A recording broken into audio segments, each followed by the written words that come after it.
এই কথাটা আল্লাহ তাআলা কোরআনের মধ্যে জানায়া দেয়, ওয়াতলু আলাইহিম নাবা আবনাই আদামা বিল হক। আল্লাহ তাআলা পয়গম্বরকে বলে, ও পয়গম্বর, আপনি আপনার উম্মতদের কাছে বর্ণনা করেন। কি আলোচনা করবেন? আল্লাহ তাআলা বলেন, ওয়াতলু আলাইহিম নাবা আবনাই আদামা বিল হক। ও পয়গম্বর, আপনি আপনার উম্মতদেরকে কুরবানির ঘটনা, অর্থাৎ আদম আলাইহিস সালাতু ওয়াস সালামের কুরবানির ঘটনা শোনায় দেন। কি ঘটনা? আল্লাহ তাআলা বলেন, ইদ করবা কুরবানা ফাতাকুব্বিলা মিন আহাদিহিমা ওয়া লাম ইউতাকাব্বাল মিনাল আখার। জোরে বলুন সুবহানাল্লাহ। আল্লাহ তাআলা বলে, পয়গম্বর, আমি তাদের মধ্য থেকে একজনের কুরবানিকে কবুল করেছি। বলেন আল্লাহু আকবার। আল্লাহ তাআলা এই আয়াতের শেষে বলেন, ইয করবা কুরবানান ফাতাকুব্বিলা মিন আহাদিহিমা ওয়া লাম ইউতাকাব্বাল মিনাল আখার, এবং আরেকজনের কুরবানিকে আমি আল্লাহ কবুল করি নাই। এরপরে আল্লাহ তাআলা বলেন, কুল ইন্নামা ইয়াতাকাব্বালুল্লাহু মিনাল মুত্তাকিন ক্বালা লা আকতুলান্নাক। তাদের মধ্য থেকে একজন বলল, আমি তোমাকে হত্যা করব। কি করব? আমি তোমাকে হত্যা করব। আরেকজন বলেন, ক্বালা ইন্নামা ইয়াতাকাব্বালুল্লাহু মিনাল মুত্তাকিন, আমি আল্লাহ তাআলাকে ভয় করি। ক্বালা ইন্নামা, আল্লাহ তাআলা মুত্তাকিনদের এই কুরবানিকে কবুল করে নেয়। জোরে বলুন সুবহানাল্লাহ। তো এই আয়াত কি বলে? যারা মুত্তাকি, আল্লাহ তাআলাকে ভয় করে, আল্লাহ তাআলার জন্য কুরবানি করে, দুনিয়ার মানুষকে দেখানোর জন্য না যে আমার টাকা আছে, আমি যদি কুরবানি না করি সমাজের মানুষ আমাকে কি বলবে, আমাকে হ্যাঁ প্রতিপন্ন করবে যে ওর তো সম্পদ আছে, ও কুরবানি করলো না। বিষয়টা এমন নয় যে আল্লাহর জন্য, আল্লাহর ভয়ে যে ব্যক্তি কুরবানি করে তার কুরবানিকে কে কবুল করেন? আল্লাহ। ইহা হাম সব মুসাফির হাই,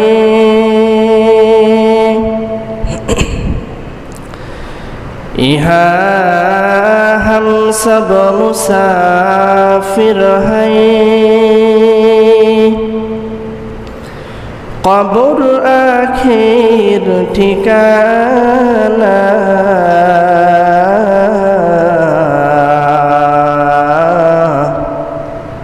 कोई आगे रवाना है कोई पीछे रवाना। मोहम्मद ने आकर कुफ्र को मिटाया,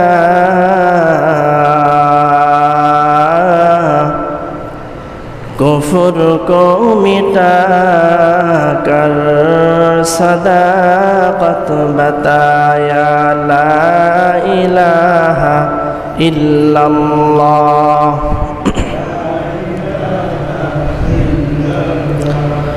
ला इलाहा इल्लल्लाह, ला इलाहा इल्लल्लाह।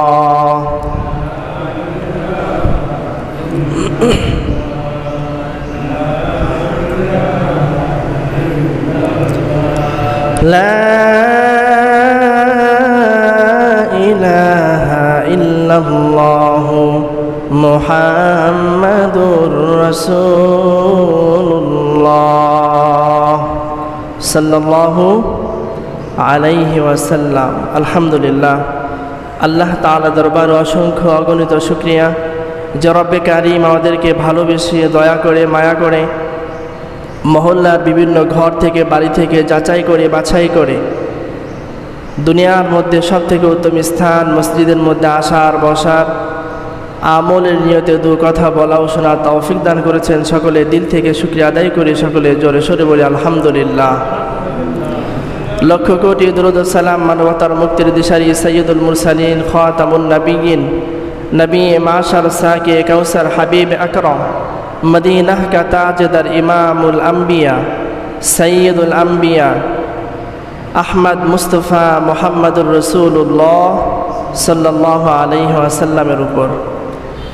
আলহামদুলিল্লাহ, কুরবানির আর মাত্র কয়েকটা দিন বাকি আছে।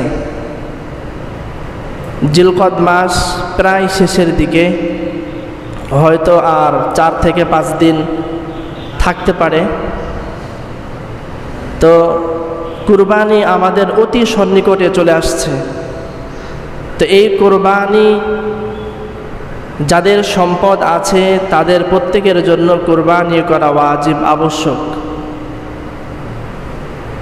এই কুরবানি যে শুধু আমাদের উপরে চাপায় দেওয়া হয়েছে এই বিষয়টা এমন নয়, বিষয়টা এমন নয়।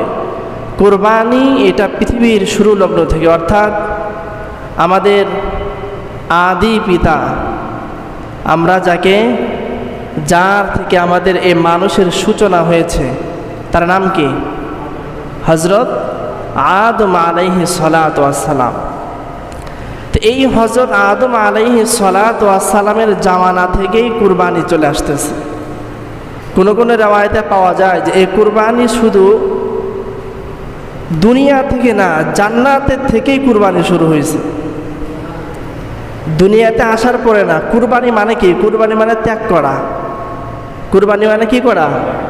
ত্যাগ করা। তো এই কুরবানি দুনিয়াতে আসার পরে না। কোন কোন মুফাসসির বলেন, কোন কোন কিতাবের মধ্যে আসছে এই কুরবানি স্বয়ং জান্নাত থেকে আসছে। কোন জায়গা থেকে? জান্নাত থেকে। তো কিভাবে?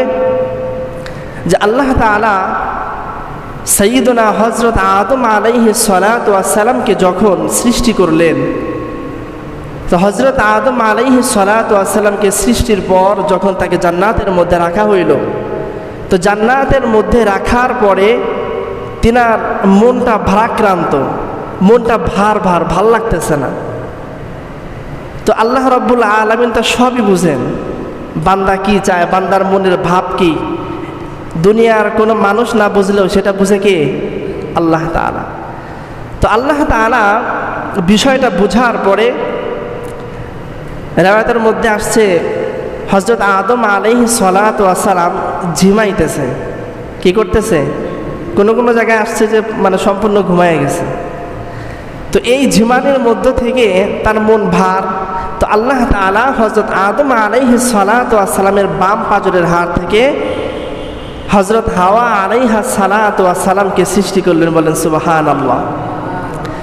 তো এই জন্য দেখবেন যে পুরুষের বামে একটা হাড্ডি কম আছে। খাঁচা বের করলে দেখা যায় কি বাম পাশে একটা হাড্ডি কম আছে। আল্লাহ তাআলা চাইলে সব কিছুই সম্ভব।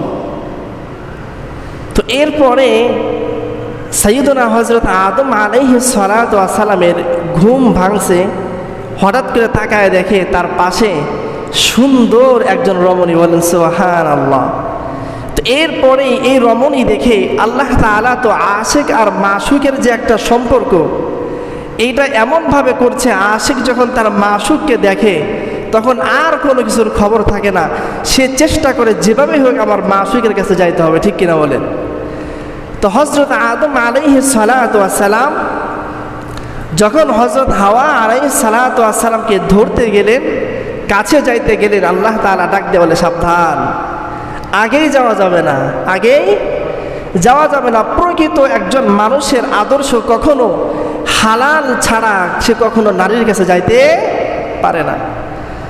আল্লাহ তাআলা ডাক দিয়ে বলে আদম, তোমার পাশে যে সুন্দর রমণী দেখতে পাচ্ছ, এই রমণীর কাছে যাওয়ার জন্য তোমার মোহর দিতে হবে। কি দিতে হবে? মোহর আদায় করতে হবে। ইসলাম ধর্মের নিয়ম আছে, যখন কোনো পুরুষ কোনো নারীকে আপন করে নিতে চায় তখন এই নারীকে মোহর দিয়ে তখন তাকে নিজের সঙ্গী বানায় নিতে হয়। তো তখন জান্নাতের মধ্যে তো কোনো চাষাবাদ ছিল না, টাকা পয়সা ছিল না, সেখানে তো উপার্জনের কোনো উৎস নাই। তাহলে কি মোহর দিবে? আল্লাহ তাআলা শিখাই দিলেন যে এখন তোমার মোহর হচ্ছে যে তোমার পূর্বে আমি আরও একজন নবীকে সৃষ্টি করেছি, জাতিভাবে সৃষ্টি করে নেই, আমি তাকে আমার কুদরত দ্বারা সৃষ্টি করে রেখেছি। আমি তাকে প্রধান মেহমান হিসাবে সবার শেষে পাঠাবো, তবে তার সৃষ্টি সবার আগে। তো তুমি তার উপরে দুরূদ পড়ো। তো এই দুরূদই হচ্ছে তোমার মোহর। বলেন সুবহানাল্লাহ। আল্লাহ তাআলা আদেশ করার পর সাইয়্যিদুনা হযরত আদম আলাইহিস সালাতু ওয়াস সালাম যখন মোহর আদায় করলেন, মোহর আদায় করার সাথে সাথে আল্লাহ তাআলা হাওয়া আলাইহিস সালাতু ওয়াস সালামকে নবীর জন্য হালাল করে দিলেন। বলেন সুবহানাল্লাহ। তো এখন জান্নাতের কুরবানি কি? হুজুর ঘটনা তো শোনাচ্ছেন। তো এরপরে আল্লাহ তাআলা জান্নাতের মধ্যে যখন রাখলেন, দুইজনকে ডাক দিয়ে সবক দিয়ে বুঝাই দিলেন যে ও আদম আর ও হাওয়া, যে ওই যে একটা গাছ দেখতে পাচ্ছ, ওই গাছের কাছেও যাবে না, ওই গাছের কাছেও যাবে না। গাছে অনেক নিয়ামতপ্রাপ্ত ফল থাকতে পারে, ফল খাওয়া তো দূরের কথা, ওই গাছের কাছেও যাবে না। তো এটাই হচ্ছে তাদের আত্মত্যাগ ছিল। কুরবানি মানে কি করা? আত্মত্যাগ, ত্যাগ করা। কি ত্যাগ করা? যে নিজের যে খায়েশাত আছে, নিজের যে মনো ইচ্ছা আছে, নিজের যে মনো বাসনা আছে, আমার চাহিদা থাকার পরেও এই চাহিদাকে ত্যাগ করে আল্লাহ তাআলার জন্য নিজের খায়েশাতকে কুরবানি করা। তো তখন হযরত আদম আলাইহিস সালাতু ওয়াস সালাম, হাওয়া আলাইহিস সালাম দুইজন জান্নাতের মধ্যে বসবাস করতেছে। তো এই যে মানুষের সবথেকে বড় শয়তান, ইন্না শায়তানা লিল ইনসানি আদুউম মুবিন, যে মানুষের সবথেকে বড় শত্রু হচ্ছে কি? শয়তান। এখন শয়তান হযরত আদম আলাইহিস সালাতু ওয়াস সালামের কাছে গেছে, গিয়ে বলতেছে যে আপনারা যে জান্নাতের মধ্যে আছেন, এত নাজ নিয়ামত, এত কিছু, তো আপনারা কি চান যে এই নাজ নিয়ামত এটা স্থায়ী হয়ে যাক? বলে কি হ্যাঁ অবশ্যই চাই, চাই না কেন, এটা তো অবশ্যই সবাই চায়। তখন শয়তান ধোঁকা দিচ্ছে যে এই যে ফলটা দেখতে পাচ্ছেন, ওই গাছের কাছে আল্লাহ তাআলা আপনাদের যাইতে নিষেধ করছে। কেন? যে ওই গাছের কাছে যদি যান আর ওই ফল যদি খান, তাহলে আর জান্নাতে চিরদিন থাকতে পারবেন না। বলেন নাউজুবিল্লাহ। তো হযরত আদম আলাইহিস সালাতু ওয়াস সালাম শুরুতে শয়তানের ধোঁকায় পড়ে যাইতে গেছে, তখনই মনে পড়ছে আল্লাহর কথা। আল্লাহ তাআলা বলেছেন যে এই সাজার, এই যে গাছ, এই গাছের ধারের কাছেও যাওয়া যাবে না, ফল তো খাওয়া দূরের কথা। তিনি শয়তানকে দূরে সরাই দিয়ে তিনি ফিরে আসছেন। পুরুষকে সহজে ধোঁকা দিতে পারে নাই। তো এরপরে শয়তান কোনো উপায় নেই পেয়ে কী করবে, এরপরে আবার গেছে হাওয়া আলাইহিস সালাতু ওয়াস সালামের কাছে, গিয়ে বলতেছে যে আম্মা জান, মানে কত সুন্দর মায়া মোহাব্বত লাগায় বলতেছে যে আচ্ছা আপনারা যে জান্নাতের মধ্যে আছেন, এই নাজ নিয়ামত কেমন লাগতেছে? হ্যাঁ ভালো লাগতেছে। তো এই নাজ নিয়ামত কি চান যে এটা সারা জীবনের জন্য এটা আপনাদের জন্য হয়ে যাক? পরে কি হ্যাঁ অবশ্যই চাই। তখন শয়তান বলতেছে যে ওই যে গাছ দেখতে পাচ্ছেন, ওই গাছের যদি একটা ফল খাইতে পারেন, তাহলে আপনাদেরকে আর কেউ কোনোদিন কষ্টও দিবে না, জান্নাতে আর কোনো কষ্টও পাবেন না। সারাটা জীবন যতদিন বেঁচে থাকবেন, ততদিন সুখে শান্তিতে হাসি খুশিতে থাকতে পারবেন। হাওয়া আলাইহিস সালাম খুশি হয়ে গেল। তখন বলতেছে যে না, ওই গাছের কাছে যাওয়া যাবে না, আল্লাহ নিষেধ করছে। আল্লাহ নিষেধ করছে এই জন্য যাতে করে আপনারা এখানে থাকতে না পারেন, এখানে কি থাকতে না পারেন। তো এই কথা বলার পরে বলতেছে যে আমি আসলে আপনাদের ভালো চাই, আমি আপনাদের খারাপ চাই না। ধোঁকা দেওয়া আর কি পদ্ধতি? আমি আপনাদের খারাপ চাই না, আপনাদের ভালো চাই। তো এই ফলটা খান, এটা আপনাদের জন্য উপকার হবে। আমার উপকার হলো তো আমি খাইতাম, তা আমি না খেয়ে আপনাদের খাইতে বলতেছে, মানে এটা আপনাদের জন্য উপকার। তো মহিলা মানুষ এত কিছু বুঝে না, সরল মনা মানুষ গেছে বলছে। তখন তিনি চিন্তা করছে যে না, আসলে তো জান্নাতে তো আমরা থাকার জন্যই, সুখ শান্তি, এখান থেকে কে বের হইতে চায়? তো যাই ফলটা খেয়ে নেই, তাহলে আল্লাহ তাআলা আর আমাদের এই জায়গা থেকে বের করবেন। এই কথা বলার পর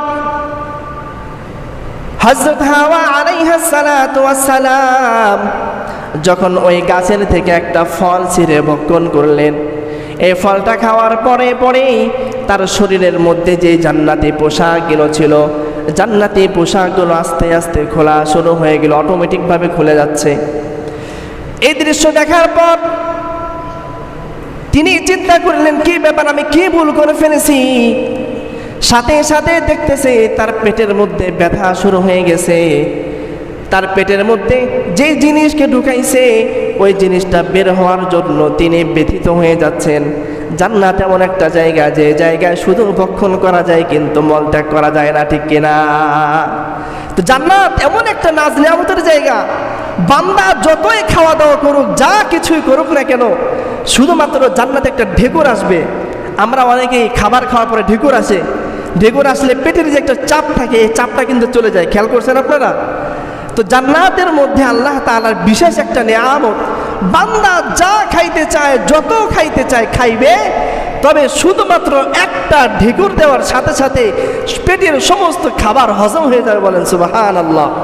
এক রাওয়ায়াতের মধ্যে আসছে যে বর্তন মানে যে প্লেটের মধ্যে জান্নাতীদের খাবার দেওয়া হবে, এই প্লেটের মধ্যেই আল্লাহ তাআলা ৭০ রকমের স্বাদ দান করবেন। বলেন সুবহানাল্লাহ। তো এখন যখন তার পেটের মধ্যে বেদনা শুরু হয়ে গেছে, তো জান্নাত তো আর মল ত্যাগ করার জায়গা না। আল্লাহ তাআলা আদেশ করলেন যে তোমাদেরকে আমি নিষেধ করেছিলাম ওই গাছের কাছেও যাবে না, তোমরা যেহেতু আমার আদেশ অমান্য করেছো, আর যারা আমার আদেশ অমান্য করবে তারা আমার নিয়ামত পাইতে পারে না। তো এখন তোমরা জান্নাত থেকে বের হয়ে যাও।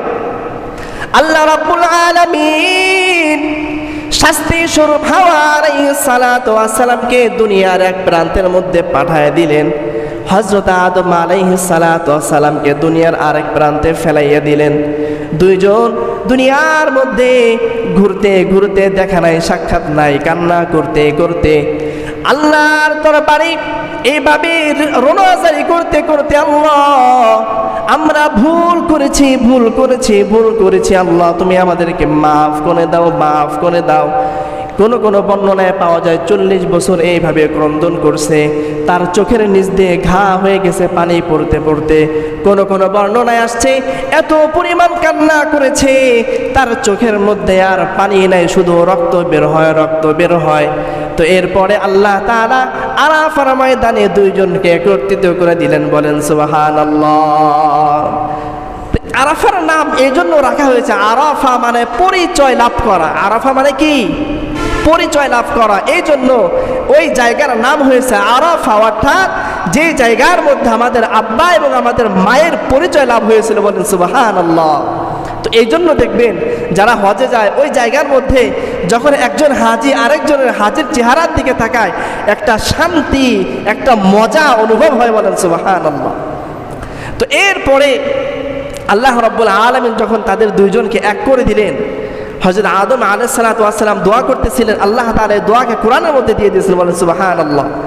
হযরত আদম আলাইহিস সালাতু ওয়াস সালাম দোয়া করেছিলেন, রব্বানা, আয় আমাদের রব, যালামনা, আমরা আমাদের নফসের উপরে জুলুম করেছি, আনফুসানা, আমাদের অন্তরের উপরে, আমাদের নফসে খায়সাতের উপরে জুলুম করেছি। রব্বানা যালামনা আনফুসানা। আল্লাহ তাআলা শিখায় দেয়, আদম আমার কাছে দোয়া যখন করে, আমি আল্লাহ তাআলার রহমতের মধ্যে দোল শুরু হয়ে যায়, আমি আল্লাহ তাআলা আদমের গুনাহকে মাফ করে দেই। বলেন সুবহানাল্লাহ। তাহলে বোঝা গেল আল্লাহ তাআলার কাছে মাফ চাইলে সে যত বড়ই অপরাধী হোক আল্লাহ তাআলা কি করে দেন? তাকে মাফ করে দেন। কিন্তু আজকে আমরা তো শর্মিন্দা হইতে, আল্লাহ তাআলার কাছে ছোট হইতে আমাদের লজ্জা হয় যে আমি গুনাহ করে ফেলছি, তো কি হয়েছে, তো মাফ চাওয়ার কি আছে আবার এখানে?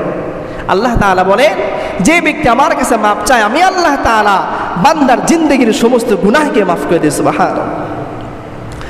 এইভাবে চলতে চলতে আল্লাহ রাব্বুল আলামিনের মূল ইচ্ছা ছিল দুনিয়াকে আবাদ করা মানুষ দ্বারা। কি দ্বারা? তো এই জান্নাত থেকে বের করে দেওয়াও এটা আল্লাহ তাআলারই উদ্দেশ্য। আবার ওই ফল খাওয়ানো এটাও আল্লাহ তাআলার উদ্দেশ্য। কেন?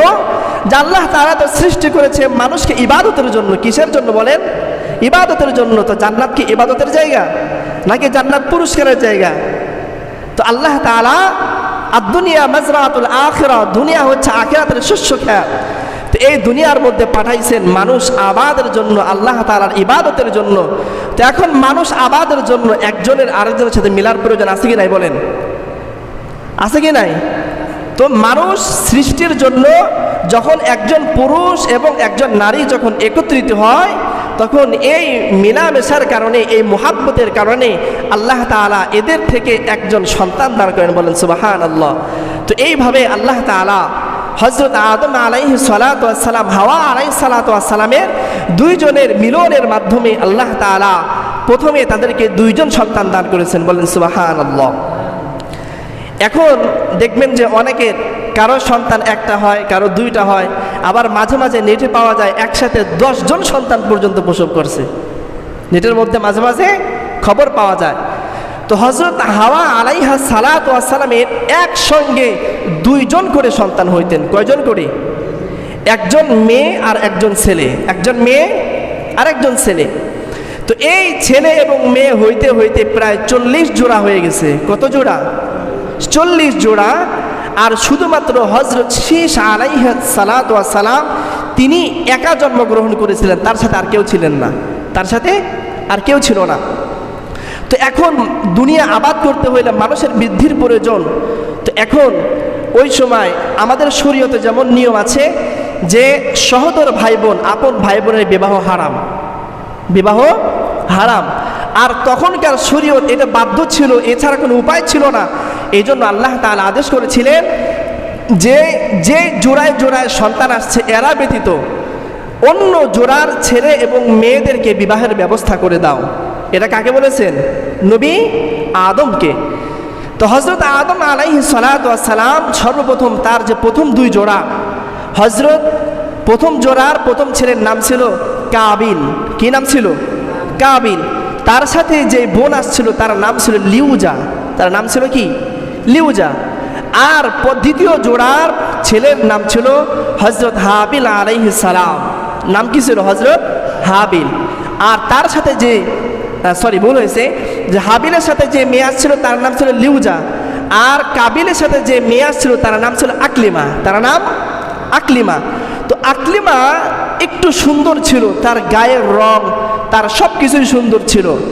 আর হাবিলের সাথে যে মেয়ে আসছে এই মেয়েটা একটু কালো ছিল, মানে আকলিমার থেকে চেহারা সুরত একটু অসৌন্দর্য ছিল, সৌন্দর্য কম ছিল। তো আদম আলাইহিস সালাতু ওয়াস সালাম সন্তানদেরকে ডাক দিয়ে জানাই দিলেন, ও হাবিল ও কাবিল, তোমরাই তো আমার প্রথম সন্তান। তো আল্লাহ তাআলা আদেশ করেছেন যে তোমরা সহোদর বোন ব্যতীত, অর্থাৎ তোমাদের সাথে যে বোনরা আসছে এদের ব্যতীত অন্য জোড়ার বোনদেরকে তোমরা বিবাহ করে নাও। বলেন সুবহানাল্লাহ।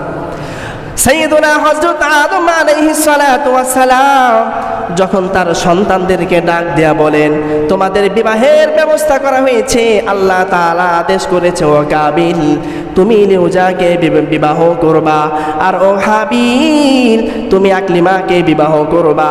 সাথে সাথে কাবিল দাঁড়ায় গেল, দাঁড়ায় বলে, ও বাবা আমি এই অসুন্দর বোনকে বিবাহ করতে পারবো না। বলেন নাউযুবিল্লাহ। হযরত আদম আলাইহিস সালাতু ওয়াস সালাম বলেন, ও সন্তান এইটা আমার কোনো কথা না, এটা স্বয়ং আমার আল্লাহর কথা। কার কথা? আমার আল্লাহর কথা। সুতরাং তোমরা আল্লাহ তাআলার আইনকে মেনে নাও, আল্লাহর আইনকে মেনে নাও। কাবিল বলে, ও বাবা আমি অসুন্দর বোনকে বিবাহ করতে পারবো না, আর এটাই আমার জন্য হক, কারণ আল্লাহ তাআলা আমার সাথে যে বোন আমার সাথে চলতে পারবে, মিশতে পারবে, ওই বোনকে আমার সাথে দান করছে। মানে আমি আমার বোন আকলিমাকে সুন্দর বোনকে বিবাহ করব, কুচ্ছিত মেয়েকে বিবাহ করব না। হযরত আদম আলাইহিস সালাতু ওয়াস সালাম নিরুপায় হয়ে গেলেন। নিরুপায় হওয়ার পরে বলেন, তোমরা আল্লাহ তাআলার রাস্তায় কুরবানি করো। আল্লাহর রাস্তায় কি করো? কুরবানি করো। তাহলে কুরবানি কোন জায়গা থেকে পাইলাম? শুরুতে জান্নাতে, এরপরে দুনিয়ায় আসার পরে আবার কুরবানির বিধান, এটা আমাদের উপরে চাপায়া দেওয়া হয় না। আল্লাহ রাব্বুল আলামিন আদেশ করলেন, ও আদম তোমার দুই সন্তানকে জানায় দাও তারা যেন আমি আল্লাহর রাস্তায় কুরবানি করে, আর যে ব্যক্তির কুরবানি কবুল হবে সেই ব্যক্তি এই আকলিমা মেয়েকে বিবাহ করবে। বলেন সুবহানাল্লাহ। এই কথাটা আল্লাহ তাআলা কোরআনের মধ্যে জানায়া দেয়, ওয়াতলু আলাইহিম নাবা আবনাই আদম বিল হক। আল্লাহ তাআলা পয়গম্বরকে বলে, ও পয়গম্বর আপনি আপনার উম্মতদের কাছে বর্ণনা করেন। কি আলোচনা করবেন? আল্লাহ তাআলা বলেন, ওয়াতলু আলাইহিম নাবা আবনাই আদম বিল হক। ও পয়গম্বর আপনি আপনার উম্মতদেরকে কুরবানির ঘটনা, অর্থাৎ আদম আলাইহিস সালাতু ওয়াস সালামের কুরবানির ঘটনা শোনায় দেন। কি ঘটনা? আল্লাহ তাআলা বলেন, ইদ করবা কুরবানা ফাতাকুব্বিলা মিন আহাদিহিমা ওয়া লাম ইউতাকাব্বাল মিনাল আখার। জোরে বলুন সুবহানাল্লাহ। আল্লাহ তাআলা বলে, পয়গম্বর আমি তাদের মধ্য থেকে একজনের কুরবানিকে কবুল করেছি, বলেন আল্লাহু আকবার। আল্লাহ তাআলা এই আয়াতের শেষে বলেন ইয কররাবা কুরবানান ফাতুকুব্বিলা মিন আহাদিহিমা ওয়া লাম ইউতাকাব্বাল মিনাল আখার, এবং আরেকজনের কুরবানিকে আমি আল্লাহ কবুল করি নাই। এরপরে আল্লাহ তাআলা বলেন কুল ইন্নামা ইয়াতাকাব্বালুল্লাহু মিনাল মুত্তাকিন ক্বালা লা আকতুলান্নাক। তাদের মধ্য থেকে একজন বলল আমি তোমাকে হত্যা করব। কি করব? আমি তোমাকে হত্যা করব। আরেকজন বলেন ক্বালা ইন্নামা ইয়াতাকাব্বালুল্লাহু মিনাল মুত্তাকিন, আমি আল্লাহ তাআলাকে ভয় করি। ক্বালা ইন্নামা, আল্লাহ তাআলা মুত্তাকিনদের এই কুরবানিকে কবুল করে নেয়। জোরে বলুন সুবহানাল্লাহ। তো এই আয়াত কি বলে? যারা মুত্তাকি, আল্লাহ তাআলাকে ভয় করে, আল্লাহ তাআলার জন্য কুরবানি করে, দুনিয়ার মানুষকে দেখানোর জন্য না যে আমার টাকা আছে, আমি যদি কুরবানি না করি সমাজের মানুষ আমাকে কি বলবে, আমাকে হ্যাঁ প্রতিপন্ন করবে যে ওর তো সম্পদ আছে, ও কুরবানি করলো না। বিষয়টা এমন নয় যে আল্লাহর জন্য, আল্লাহর ভয়ে যে ব্যক্তি কুরবানি করে তার কুরবানিকে কে কবুল করেন? আল্লাহ। এরপরে যে ঘটনা সাইয়েদুনা হযরত আদম আলাইহিস সালাতু ওয়াস সালাম, হজের মৌসুম চলে আসছে, তিনি হজের মধ্যে যাবে। হজে যাওয়ার আগে দুই সন্তানকে ওসিয়ত করে যায়, ও দুই সন্তান, ও হাবিল ও কাবিল, তোমরা আল্লাহর রাস্তায় কুরবানি করো। যার কুরবানি কবুল হবে সেই একমাত্র আকলিমাকে বিবাহ করতে পারবে, আর যার কুরবানি কবুল হবে না সে লিউজাকে বিবাহ করবে, আকলিমাকে বিবাহ করতে পারবে না।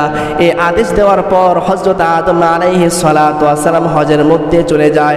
হজ থেকে যখন ফিরে আসে এই সময়ের মধ্যে, হজের সময়ের মধ্যে কাবিল হাবিলকে ডাক দেয়া বলে, কাবিল হাবিলকে বলে ও ভাই হাবিল, আমি আমার বাবার এই সিদ্ধান্তকে মেনে নিতে পারলাম না।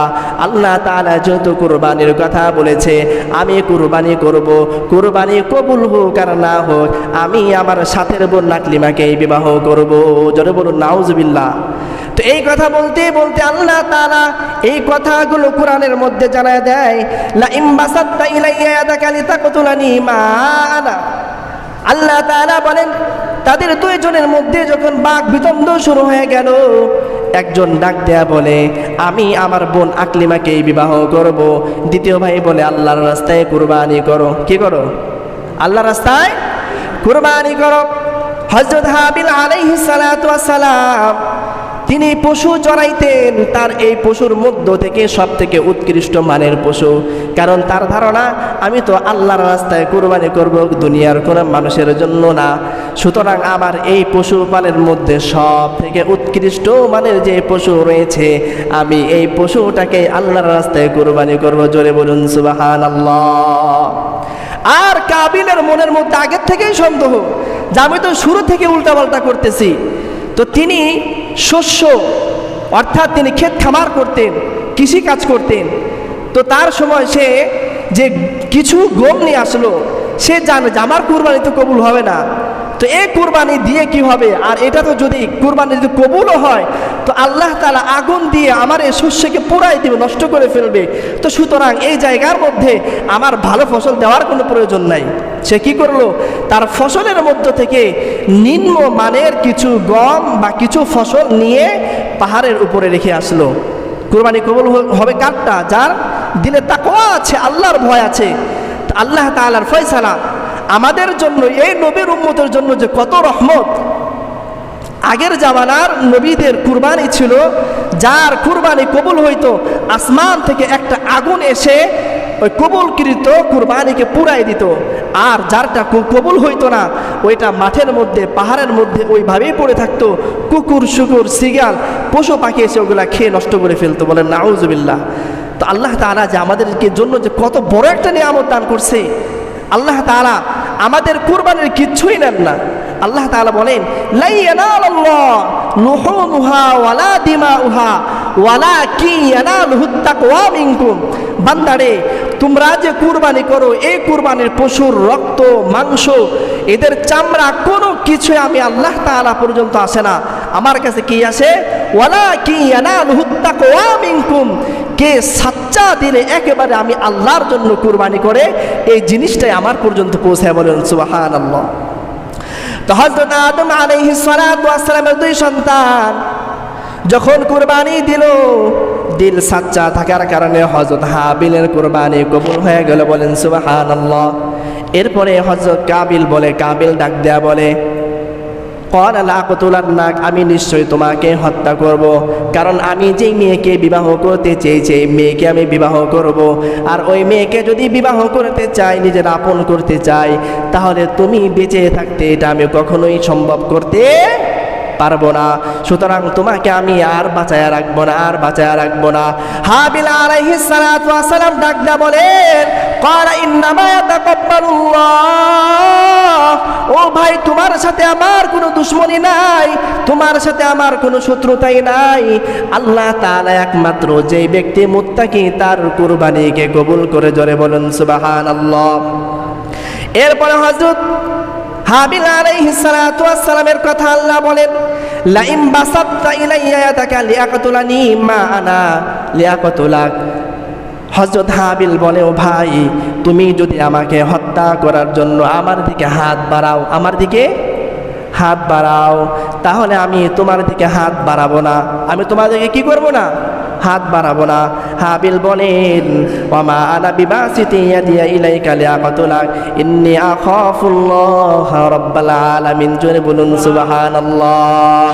দুনিয়া মে হো দুনিয়া কা তলবগার নেহি হো, বাজার সে গুজার হো খরিদার নেহি হো, আল্লাহু আকবার।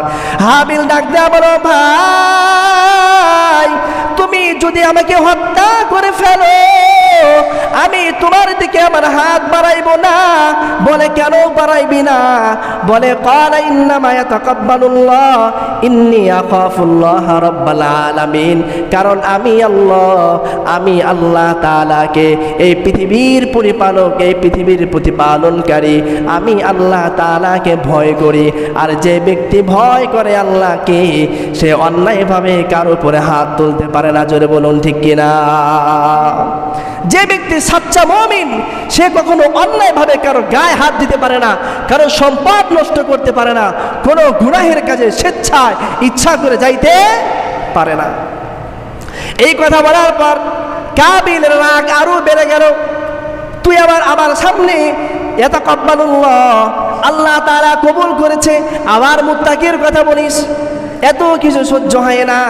এইভাবে চলতে চলতে ভাইকে মাঠের মধ্যে যখন কুরবানি কবুল হয়ে যায়, এক রাওয়ায়াতে আছে হযরত হাবিল আলাইহিস সালাতু ওয়াস সালাম যে কুরবানির পশুটা নিয়ে গেছিল, ওই কুরবানির পশুকে আল্লাহ তাআলা জান্নাতে উঠায় নিয়ে গেছিলেন, বলেন সুবহানাল্লাহ। আর ওই পশুকে ইসমাঈল আলাইহিস সালাতু ওয়াস সালামের পরিবর্তে আল্লাহ তাআলা পাঠাইছেন, আল্লাহু আকবার। কাবিল যখন ভাইকে বলে তোকে হত্যা করব, এই কথা বলে তাকে হত্যা করে ফেললো। হত্যা করার পর হুঁশ ফিরে আসছে, আমি আমার ভাইকে হত্যা করে ফেললাম, ভাইকে মেরে ফেললাম, কি বড় গুনাহের কাজ করে ফেললাম, আমি এখন কি করব, ভাইকে কোথায় নিয়ে যাব? এইভাবে চলতে চলতে এক বর্ণনায় আসছে যে হযরত হাবিল আলাইহিস সালাতু ওয়াস সালামের এই লাশকে কাদের মধ্যে নিয়ে 40 দিন পর্যন্ত ঘুরছে, কিন্তু মাটিয়ে দেওয়ার মতো কোনো সুযোগ খুঁজে পায় নাই। কারণ মানুষ যখন গুনাহ করে তখন তার মস্তিষ্ক নষ্ট হয়ে যায়, কি করবে না করবে এটা আর বুঝে উঠতে পারে না। আবার ওইদিকে পৃথিবীতে এর পূর্বে কোনো মানুষ মারাও যায় নাই, একজন মানুষ মারা গেলে তাকে কিভাবে দাফন করতে হয় এইটাও কারো জানা নাই, কে করবে? তো আল্লাহ তাআলা তো যে গুনাহগার তার প্রতিও দয়াবান, যে নেক কাজ করে তার প্রতিও দয়াবান। আল্লাহ তাআলা তো গুনাহগারের সুযোগ দেন যাতে করে সে আমার কাছে মাপ চেয়ে নেয়। তো এরপরে আল্লাহ তাআলা এই বিষয়টা বুঝতে পেরে দুইটা কাককে পাঠাই দিলেন। দুইটা কাকের মাঝে ঝগড়া হইল। দুই কাকের মাঝে ঝগড়া হওয়ার পরে এক কাক আরেক কাককে মেরে ফেললো। এরপরে একটা কাক মাটি খুঁড়ে উঠায় যে কাকটাকে মেরে ফেলেছে ওইটাকে মাটির নিচে দিয়ে এরপরে উপরে মাটি চাপা দিয়ে দিল। এইটা আবার কাবিল দূর থেকে চোখে দেখে বলে, আয় হায় হাই হাতা, আমি এত বড় বলদ, আমি এত নালায়েক যে একটা কাকের যে পরিমাণ বুদ্ধি আছে এই কাকের পরিমাণ বুদ্ধি আমার মধ্যে, আমি এত খারাপ, এত নিকৃষ্ট। এরপরে কাবিল মাটি গর্ত করে তার ভাই হাবিলকে মাটির মধ্যে দাফন করে রাখলো। এইভাবে চলতে চলতে আল্লাহ তাআলা এই ঘটনাকে নবীজির মাধ্যমে জানায় দেয়। আল্লাহ তাআলা বলেন, হে নবী, আপনি আপনার উম্মতদেরকে এই কুরবানির কথা বলেন। ইন্নী উরিদু আন তাবুআ বিইসমি ওয়া ইসমিকা ফাতাকুনা মিন আসহাবিন নার। আমি চাই যে তুমি যে তোমার উভয়ের পাপভার, হাবিল বলতেছে যে এই যে তুমি যে আমাকে হত্যা করবা, তো আমার মধ্যে যে পাপ আছে এবং তোমার মধ্যে যে পাপ আছে, এই পাপকে এক জায়গায় করে কাঁধের মধ্যে করে আল্লাহ তাআলা বলেন ফাতাকুনা মিন আসহাবিন নার ওয়া যালিকা জাযাউয যালিমিন। যে ব্যক্তি এইভাবে অপকর্ম করবে, গুনাহের কাজ করবে, যারকে হত্যা করবে তার গুনাহ নিজের কাঁধে নিয়ে সে জাহান্নামের মধ্যে চলে যাবে, বলেন নাউযুবিল্লাহ। আর এটাই হচ্ছে ওয়া যালিকা জাযাউয যালিমিন। আর যারা জালেম সম্প্রদায়, যারা জুলুম করে মজলুমের উপরে, এই জালেমদের শাস্তি এইটাই যে তারা যার উপরে জুলুম করবে তার গুনাহকে নিয়ে সে জাহান্নামের মধ্যে চলে যাবে, আর এটাই তার জন্য পুরস্কার, বলেন নাউযুবিল্লাহ। এরপর আল্লাহ তাআলা বলেন ফাতাওয়াত লাহু কতলা নাফসা আখি ফাকতালাহু ফাসবাহা মিনান নাদিমিন। পরিশেষে তার মন এই যে ভাইকে যে হত্যা করলো, এই হত্যা করার কারণে সে দিকভ্রান্ত হয়ে গেল। এরপরে আল্লাহ তাআলা বলেন ফাবাআসাল্লাহু গুরাবান ইয়াবআসু ফিল আরদ। আমি আল্লাহ তাআলা এরপরে গুরাব মানে কাককে জমিনের মধ্যে পাঠাইলাম এবং তাদের মাধ্যমে এই কাবিল এবং হাবিলের দাফনের ব্যবস্থা করলাম। এই কথা আপনি আপনার উম্মতদেরকে বলে দেন। কেন? যে এই জায়গায় যে তারা যে কুরবানি করেছিল, এই কুরবানি কাবিলের কুরবানি তাকওয়াপূর্ণ ছিল না। সে আমার জন্য কুরবানি করে নাই, সে তার বোনকে পাওয়ার জন্য কুরবানি করেছে, বলেন নাউযুবিল্লাহ। আর হাবিল শুধুমাত্র আমি আল্লাহর জন্য কুরবানি করেছে, তার সমস্ত ত্যাগকে আমি আল্লাহর জন্য কুরবানি করেছে। এই জন্য আমি আল্লাহ হাবিলের কুরবানিকে কবুল করেছি, বলেন সুবহানাল্লাহ। আরেক রাওয়ায়াতে আসছে এই যে কুরবানির বিধান, এইটা আপনার বিবাহের জন্য আসে নাই। আল্লাহ তাআলা হযরত আদম আলাইহিস সালাতু ওয়াস সালামের পরে নবী হিসাবে নির্বাচিত করেছিলেন হযরত হাবিলকে। কাকে? হযরত হাবিলকে নির্বাচন করেছিলেন। যার কারণে কাবিল এটা সহ্য করতে পারে নাই যে আমি বড় সন্তান, এটার হকটা আমি বেশি, এটার হক আমার বেশি, আমি বড় সন্তান, তো আমাকে নবুয়ত না দিয়ে যেহেতু হাবিলকে দিয়েছে, এটা আমি মানতে পারবো না। আর ও বেঁচে থাকতে এই নবুয়ত আর আমার কাছে আসবে না, সুতরাং আমি ওকে হত্যা করে ফেলবো। তো রেওয়ায়েত যেটাই থাক, এখানে মূল উদ্দেশ্য বোঝানো কুরবানি। এখানে কি বোঝানো উদ্দেশ্য? কুরবানি। তো এইভাবে চলতে চলতে চলতে চলতে নূহ আলাইহিস সালাতু ওয়াস সালামের জামানায় এসে যখন পুরা পৃথিবী আবার ধ্বংস হয়ে গেল, আল্লাহ তাআলা প্লাবন দিয়ে সব ধ্বংস করে ফেললেন। এরপরে আল্লাহ তাআলা নবী হিসাবে হযরত ইব্রাহিমকে পাঠাইলেন। যে কুরবানির বিধান হযরত ইসমাইল থেকে আসছে, এটা ইনশাআল্লাহ আগামী সপ্তাহে আলোচনা করা হবে। তো এই কুরবানির মূল উদ্দেশ্য এবং বিধান হচ্ছে যে বান্দার দিলকে পরিষ্কার করা। বান্দার দিলকে কি করা? পরিষ্কার করা। যে হাদিসের মধ্যে আসছে ব্যক্তি যদি আল্লাহ তাআলার জন্য কুরবানি করে, হাদিসের মধ্যে আসছে যে পশুকে কুরবানি করবে, ওই পশুর গায়ে যতগুলা পশম আছে প্রত্যেকটা পশমের বিনিময়ে আল্লাহ তাআলা বান্দাকে নেকি দান করবেন, বলেন সুবহানাল্লাহ। আরেক রাওয়ায়াতে আসছে বান্দা যদি শুধুমাত্র আল্লাহর জন্য কুরবানি করে, আল্লাহ তাআলা এই কুরবানির কারণে তার পিছনের সমস্ত গুনাহকে মাফ করে দিবেন, বলেন সুবহানাল্লাহ। তো এই কুরবানি যাদের উপরে ওয়াজিব, তাদের প্রত্যেকের আত্মবশ্যক করতেই হবে। আমরা যদি না করি তাহলে দুনিয়া আখিরাত উভয় জাহানে আমরা ধরা খেয়ে থাকবো। তা আর মাত্র কয়েকটা দিন বাকি আছে। আমরা এখনও যারা কিতাবের মধ্যে আসছে সন্তানকে কুরবানি করা, তো এখন বলেন যদি সন্তানকে কুরবানি করা লাগতো তাহলে সর্বপ্রথম আমার এই কুরবানি হয়ে যাওয়া লাগতো, কারণ আমি বাপের বড় ছেলে। তো এরকম যতগুলো বড় ছেলে আছেন সবার এই কুরবানি হয়ে যাওয়া লাগতো।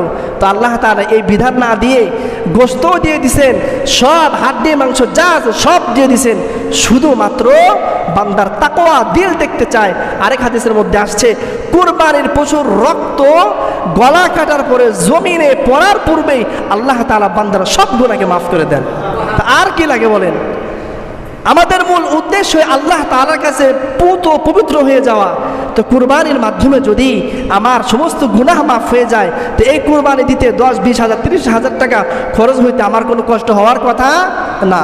আল্লাহ রাব্বুল আলামিন আমাদের প্রত্যেকেরই সহি শুদ্ধভাবে দিল থেকে কুরবানি দেওয়ার তৌফিক দান করেন। সকলে বলে আমিন।